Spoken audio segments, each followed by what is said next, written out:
For our United Way Spotlight of the Week, I'm joined by Trina Martin and Kim Graham from the Sexual Assault Center. And I'm going to start with you, Kim. Tell me what the Sexual Assault Center, what services they offer.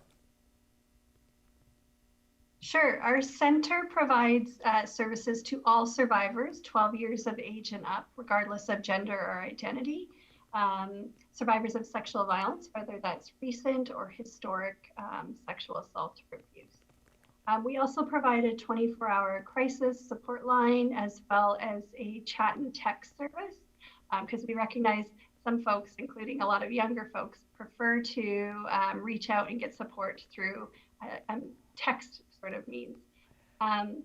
We also have and provide training and education and workshops, as well as we do a lot of psychoeducational groups for our clientele and our service users. We run various groups throughout the year, and we've been pretty fortunate in the ability to be able to flip those to an online format this past year so that those services didn't go uninterrupted. We also provide, which we like to refer to as our rapid access program.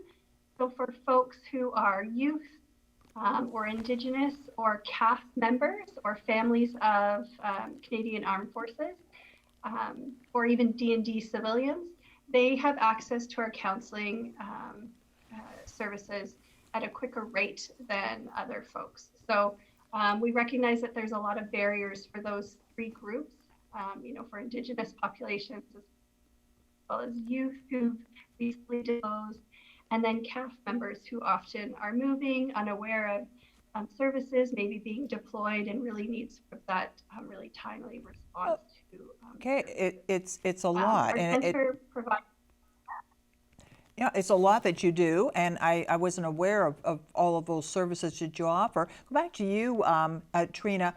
I looked up the definition of sexual assault, and physical, I think we all, well, sort of understand what that is, but it also said psychological. And I'm not quite understanding what that means. Can you help me with that? Yeah, absolutely. So sexual violence is quite a broad definition. It includes a lot of different ways that perpetrators of sexual violence can harm victims or survivors. And in terms of the psychological aspect, folks who experience these kinds of traumas are often left with what we often refer to as psychological injuries. So, for example, post-traumatic stress disorder might be a common outcome of someone who's experienced sexual violence. And in that instance, a survivor might experience, again, a psychological injury, which might look like experiencing flashbacks, triggers, dissociating, struggles with attachment and relating to others, trust, etc. So there's a lot of psychological harm that can be caused by sexual violence. And there's many ways that perpetrators, again, are harming survivors or harming their victims through manipulation, through harassment, stalking, etc. Cyber abuse is actually quite common as well. So extortion through graphic sexual images, for example. So yeah, sexual violence, there's quite a broad definition and a lot of different ways that harm can be caused. It's like the assault that just keeps on giving.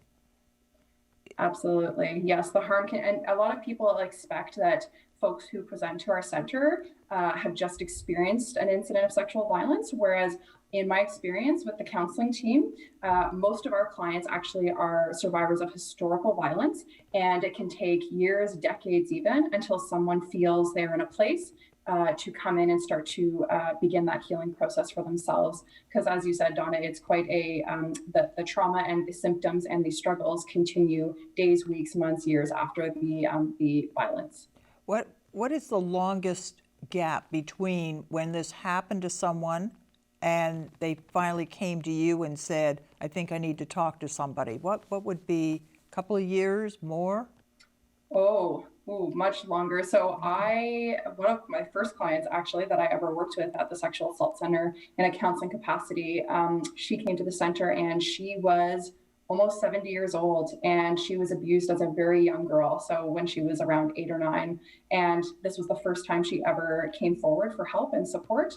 And it was the first time she felt she was in a place to be able to disclose and share what had happened to her and start to work on healing. Is it possible for someone to be a victim of sexual assault and not either realize that it was sexual assault, or they've just blanked it out and they don't know why they're having the problems in life that they're having, but there you have it. Do you run into that?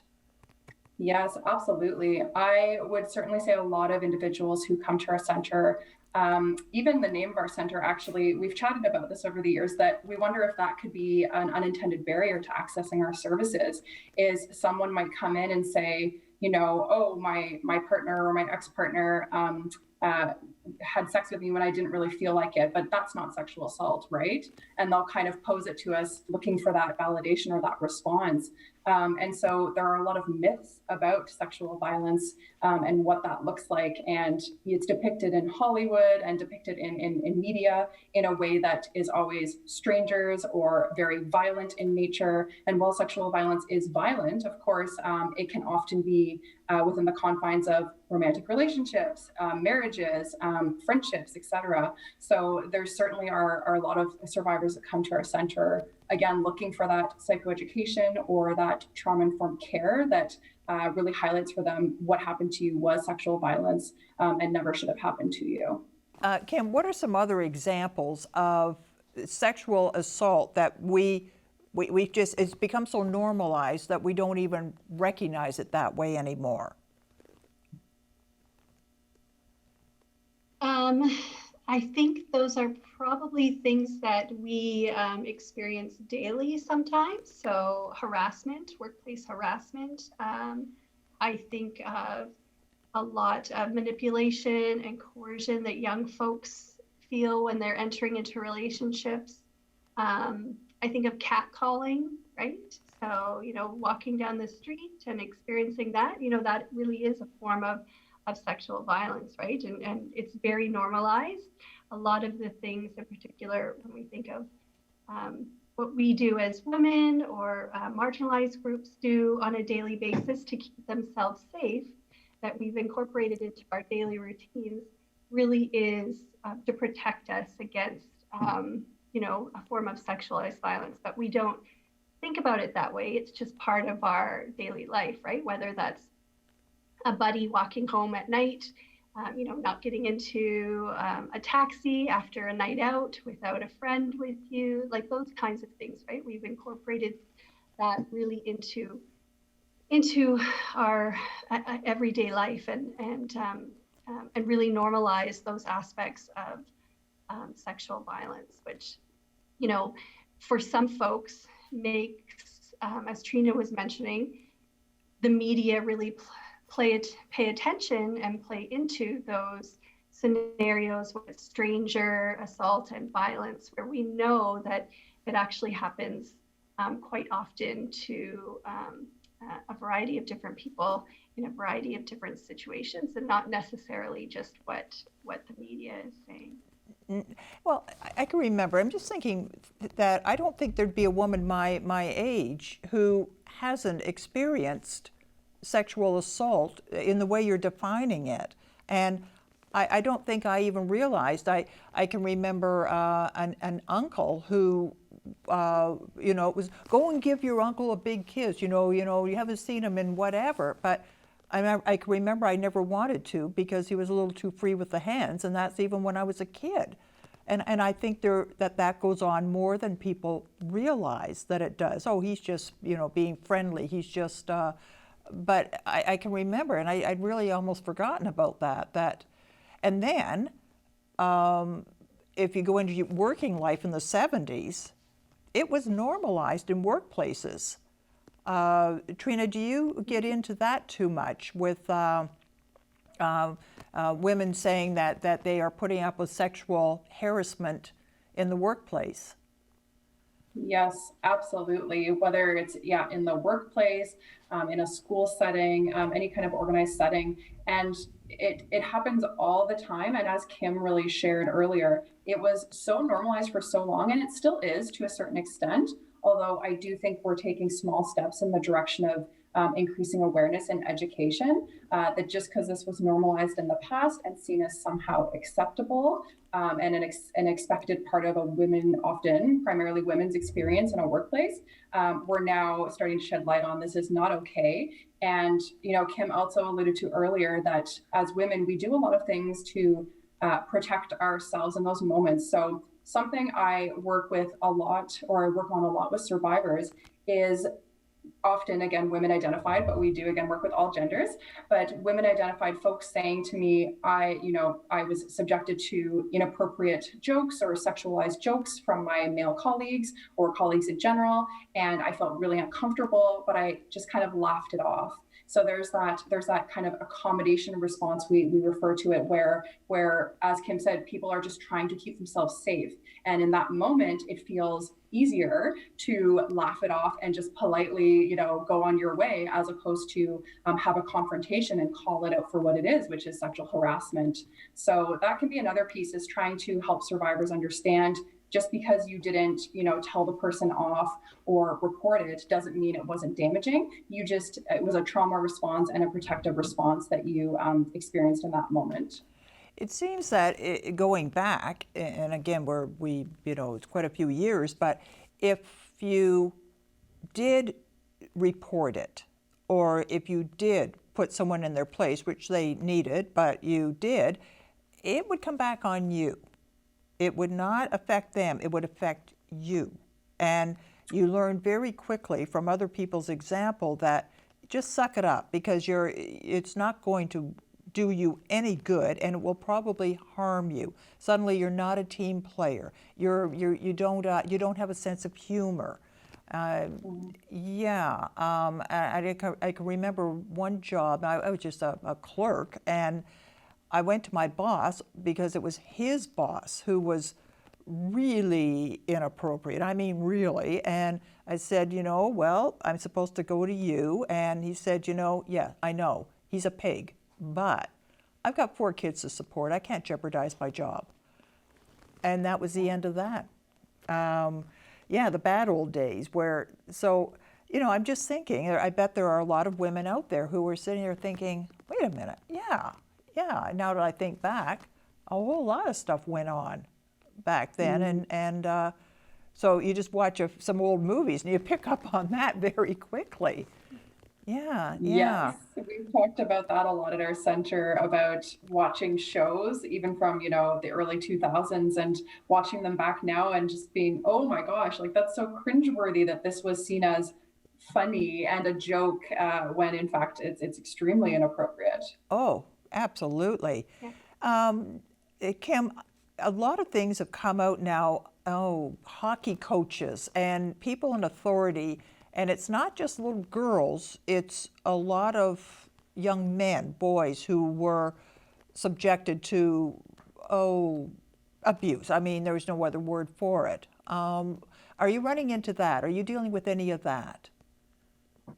Sure. I think for male survivors, and even, survivors in general, if we're talking about like racialized survivors, Indigenous survivors, there's like extra barriers to coming forward. And for men in particular, right, they're seen as not being victims in society, right? They're supposed to be tough and strong and hold their feelings in. And these things aren't supposed to happen to men and boys. And it does happen to men and boys. We know that happens. And there's an extra barrier for them to come forward and to talk about it because of the shame and the guilt that they feel, the experiences and their own responses to the abuse. Sometimes we see it in different ways, with unhealthy coping skills, early childhood trauma, and it leads to, addictions. For men, actually, we see a lot of sort of physiological responses. So like, high blood pressure, weight, addictions, which I mentioned, risky behavior for young boys in particular too, Wow. right? There's so much that you deal with, and it's just such a. And I understand, Trina, that the United Way has been really helpful to you in their funding and their support. Can you tell me a little bit about that? Absolutely. I could go on and on about United Way and how they've helped our center. They've truly been a very generous, dedicated funder of ours for many years. So one program that they have funded for a very long time is, Kim shared earlier about, we have a rapid access for youth program. So this funding allows us to better connect with youth in our community. And in pre-COVID times, it meant that we were able to actually travel to the high schools to meet the youth during school hours, because we recognized that it was a barrier for them to come to our center with school hours and whatnot. Currently, we are able to fund transportation through that program to our centers. So if youth don't have a safe, confidential, private space to access distance counseling, then they can come to our center, because we do have, fortunately, as an essential service, the ability to offer a certain number of in-person sessions for folks who, again, can't access phone or video counseling. And as Kim said before, the youth are able to, they have priority access to our skilled and support counseling program. So once again, it is hats off to the United Way for supporting such a good agency. Thank you so much for being here today. This was really, I learned a lot, and I really appreciate your information. Thank you.